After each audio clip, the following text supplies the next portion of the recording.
But you deserve so much credit for having the courage to push through and to make such an incredible film.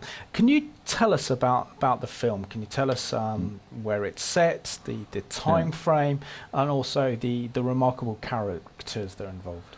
Yeah, it's an epic love story. It's set during the outbreak of the First World War in Constantinople. And it involves a young man from a small village, a mixed Armenian-Turkish village in the southern region of what was then the Ottoman Empire. He's an apothecary, he's a chemist who has great aspirations to become a doctor. He can't afford the fees for the medical school in Constantinople, what's now Istanbul. And in order to get those fees, he agrees to become betrothed to a woman in his village, and the father will advance the dowry towards his fees.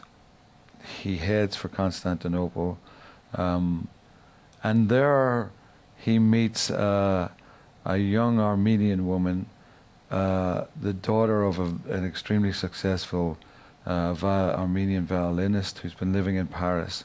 And she's currently in a relationship with an American reporter who's played by Christian Bale. The woman, Anna, played by the French-Canadian actress Charlotte Levon, meets up with Michael, who's played by Oscar Isaac, and they fall in love. And therefore Michael is presented with this dilemma. He's betrothed back in Sarun, the village, and yet he's in love with this woman, Anna. When they're about to come to some decision about what to do, the first big instigating event of the Armenian genocide, which was the arrest of the Armenian intellectuals throughout Constantinople. 247 of them were arrested on Easter Sunday, April 24th, 1915.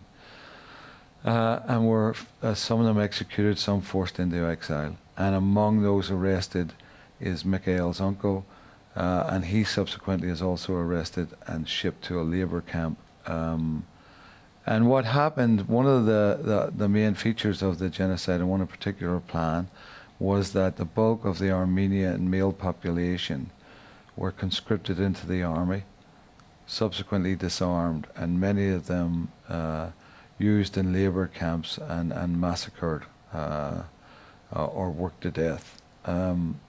You experience that through Mikhail. He manages to escape, make his way back to the village, and discover the village has changed completely, that the Armenian community is under threat.